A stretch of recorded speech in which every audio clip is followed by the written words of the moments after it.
Hey YouTube, this is Valerie with Money Mindset Coach, and this video is going to be, I'm not sure how long it's going to be, but it's something that I just want to share with all of you because this is a documentary on Netflix that I'm in some frugal Facebook groups, and there was somebody on there the other day that actually mentioned this Netflix documentary that has just recently been added, and it's called Buy More: The Shopping Conspiracy.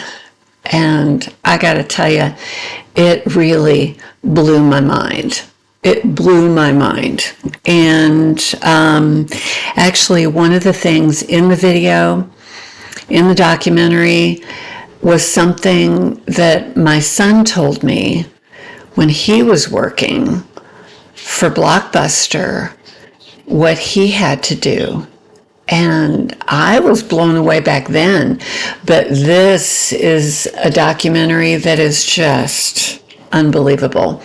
So basically what I'm going to be doing, I'm going to be kind of hitting the high points, but basically what you need to do is you need to watch this documentary.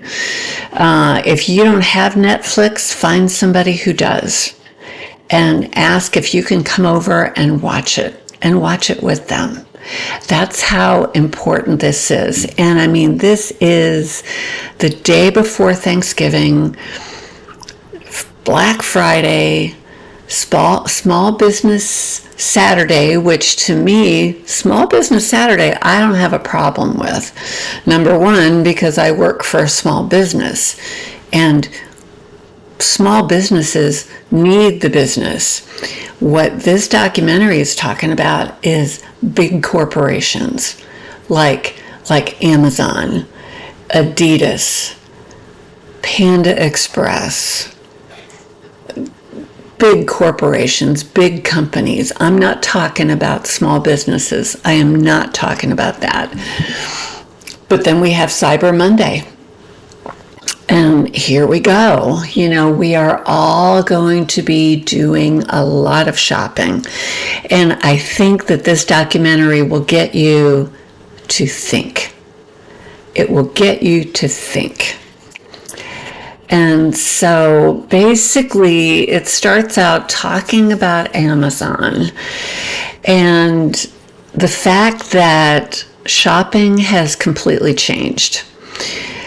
We don't have to get up, get in the car, drive to the store, look for the product, put it in the cart, buy it, take it home, bring it into your house. You don't have to do that anymore.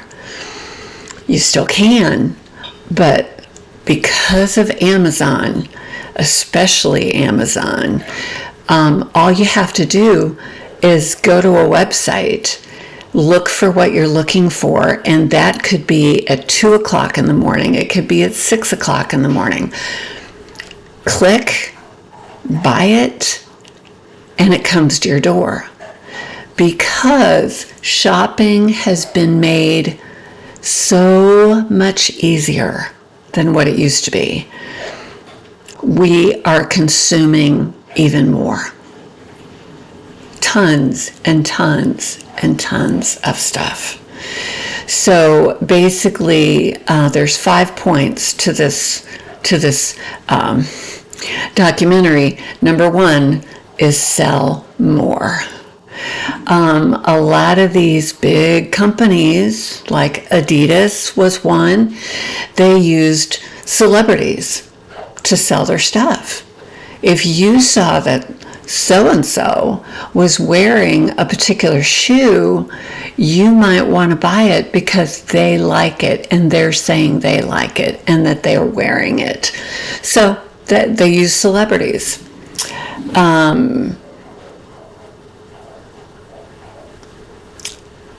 Just the manufacturing of clothing pieces. There are thousands and thousands of pieces of clothing that are made every year. Every year. And all of those things go to the stores. So then they all have to be sold. Massive, massive amounts of pieces of clothing. And the thing is when you look at what you have in your closet, do you really need more? More than likely you don't. Now, when I go shopping, I go to the thrift store. That's where I go. I don't buy it new. I buy it used. But that's a whole nother part of this story too, which is crazy. But with Amazon, it's buy now with one click. That was one of their mottos or their slogans or whatever. Free shipping if you spend $25 or more. So what do a lot of people do? They're going to buy more because they want the free shipping. Where if they just paid the shipping on what they were buying, it might have been less. But they put that in there. Buy $25, you'll get free shipping, so people will do that. They will pay. They will buy $25 or more. They will. But then after all this stuff has been bought, where does it all go? Because we all say we're throwing it away. Where is away? Where is that? I never thought about it before. Number 2, waste more. They go back as far as 1922. Light bulbs. This is an example. Light bulbs had 2,500 hours of light. But then the company that made the light bulbs, I don't know if it was General Electric or who it was, but they all got together and they said, let's not have the light bulb last for 2,500 hours. Let's have it only last 1,000 hours. So what happens is you buy something and it lasts less than half of what it used to. So then what happens? There's all these light bulbs. Back then, all these light bulbs that didn't work anymore. They had to be thrown away. It just adds to the trash, the utter trash that we throw away. They call that planned obsolescence. Planned. Rapid breakage. I can't even talk. Rapid breakage. Throw away appliances.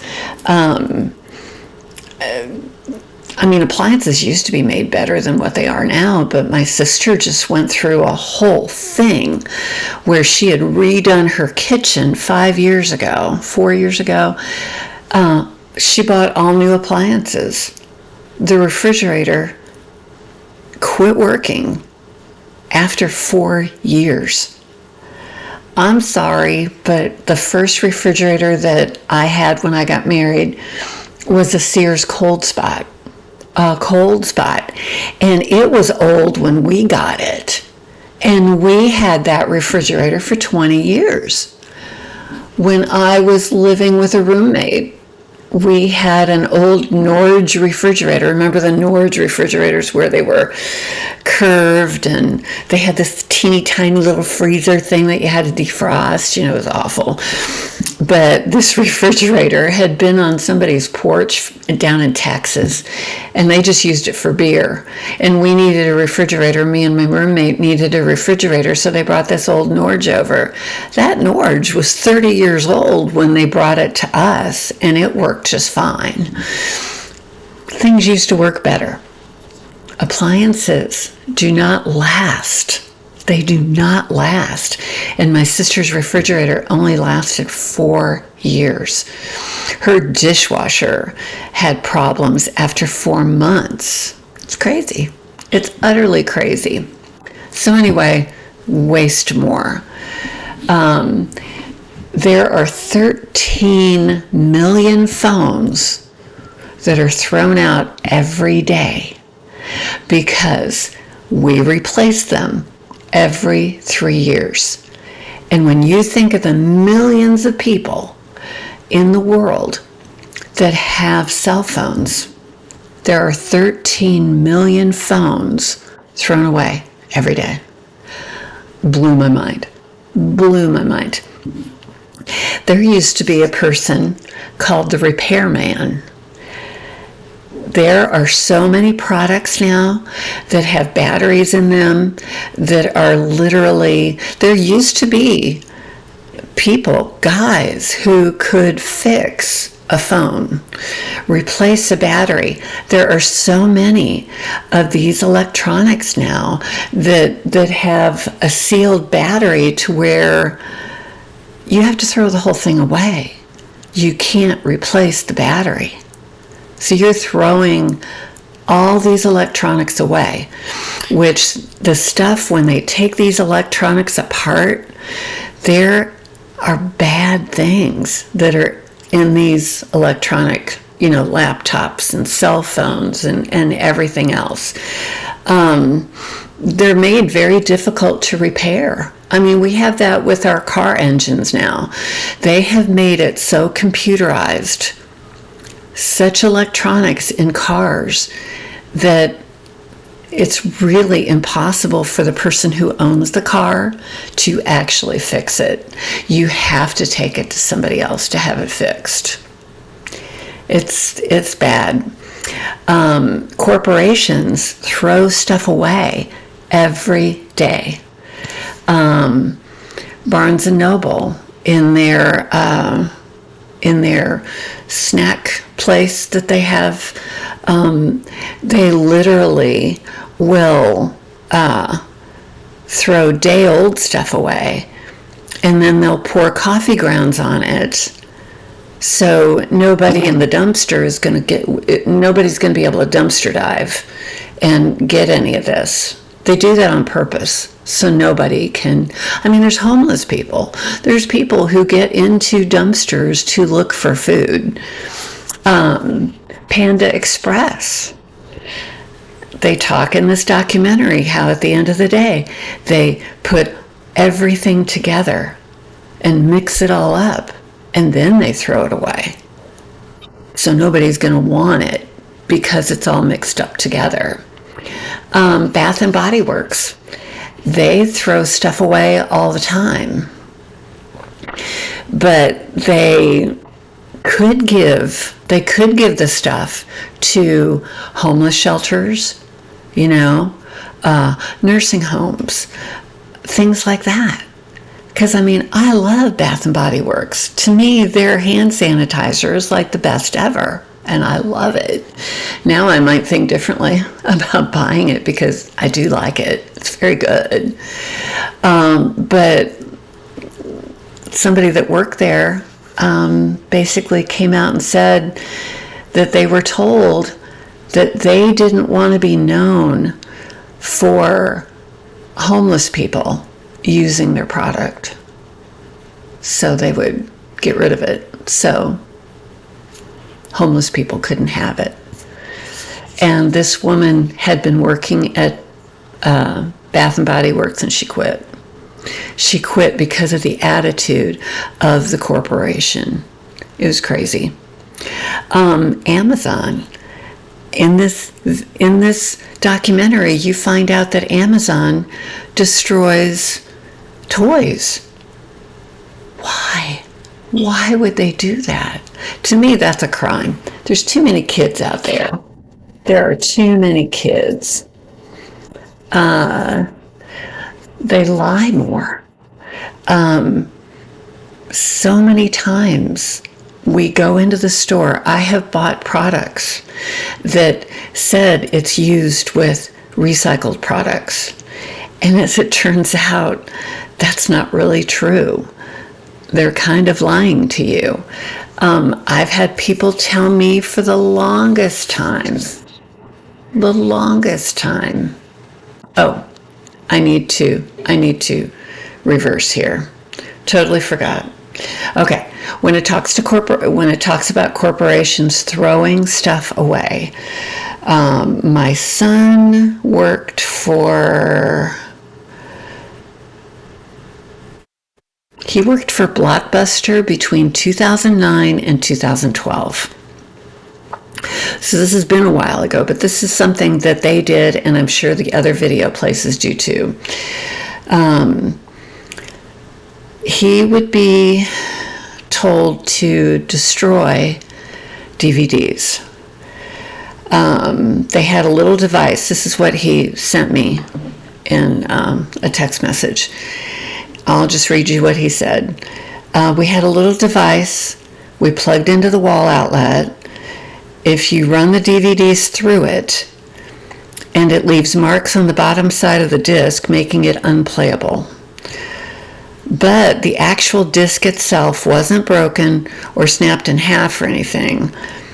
And yeah, we would get sent a list of movies we needed to destroy. These were pre-owned movies we were selling and not new ones we were renting. Because you know there were ones that you could go into Blockbuster and you could actually buy the movie. Basically, Disney didn't like that they didn't get a cut of when those pre-owned movies sold. So they forced us to destroy them occasionally. Pretty messed up, honestly. Of the movie studios, he told me Disney was the worst. They were the worst offender when it came to that. So anyway, that was another corporation that was destroying DVDs. And the thing that gets me is that any of these movies, say a Disney movie, couldn't they be in a daycare where the kids could watch a movie? They could have gone to a nursing home.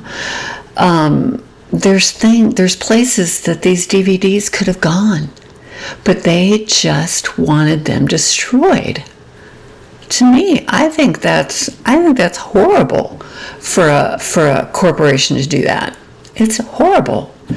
So anyway, getting back to recycling. Recycling, I have had people tell me more than once, more than one person, that the recycling, when you look at the number and you separate your stuff and the stuff either gets picked up or you go to a recycling center, there's very, very little of that is actually recycled. I still felt good doing it because I thought, okay, I'm doing what I can do for the environment.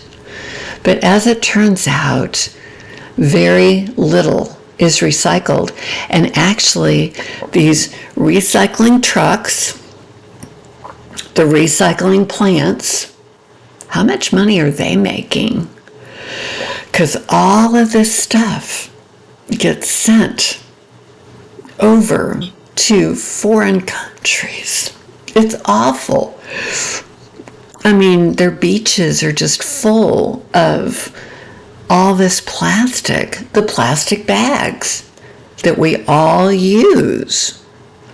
Those are just packaged up. I used to take those to a recycling thing, thinking that new bags could be made out of the old ones.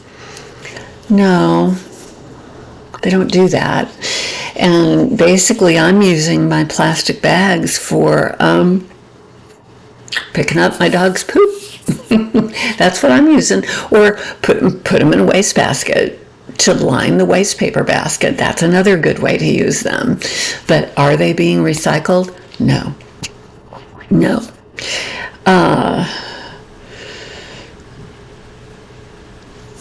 Amazon even came out with this environmental plan or whatever, making it look like they were doing something, but they really weren't. And they were only really admitting to 1% of the actual carbon footprint that they have. So the woman who was kind of at the head of this rebellion about what Amazon was doing, she was working from home like she always did, and she went to get in on a virtual meeting, and some unknown HR person just put up on the screen, "Is this call being recorded?" And she said no.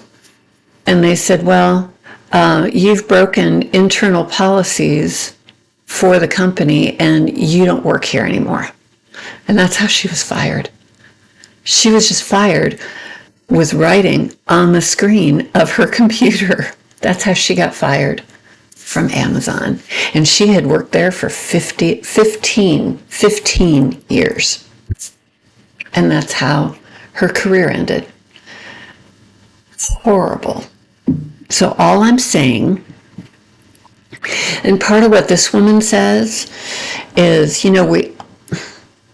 a lot of you who see this video are going to still going to go to Amazon. But what this woman who worked for Amazon said to do, she said, go there, put stuff in your cart, and leave it there. Leave it there for a week or two, or maybe even a month. Then go back and look at it and see if it's something that you still want. And then if you still want it, buy it. But give yourself a chance to think about it, live without it, and then come back. And I bet you that the things you see in your cart are going to be things where you totally kind of forgot that you had even looked at that. Because, on Amazon, you can find almost anything. And that's the big draw. But I tell you what, I don't hardly ever. I maybe order something from Amazon few times a year, maybe once a season, I think. And it's just if it's something that I haven't been able to find in the store. I actually enjoy going into the store, hunting for something, shopping for something, finding it. But Amazon makes it incredibly easy. So please, if you could just think about the things that I've said here, but better yet, go to Netflix and watch this documentary called Buy Now, A Shopping Conspiracy. If you don't have Netflix, find somebody who does, go over to their house and have them watch it with you. But this could be a revolution. I don't know. I just think we all consume too much. So we're coming up on the Christmas season. We're coming up on Black Friday. Just think about some of this stuff. And, say something in the comments about what you think about what I've said. Have you seen this documentary? Do you go to Netflix a lot? Do you find it's incredibly easy to just click and then it shows up at your house? Yeah. Tell me what you think in the comments. I would love to hear from all of you. And if you have gotten value from this video, please subscribe, please like, share this video. And maybe a whole bunch of people can watch this documentary because it was eye-opening. Absolutely eye-opening. So anyway, use it up, wear it out, make it do or do without. Talk to you next time. Bye.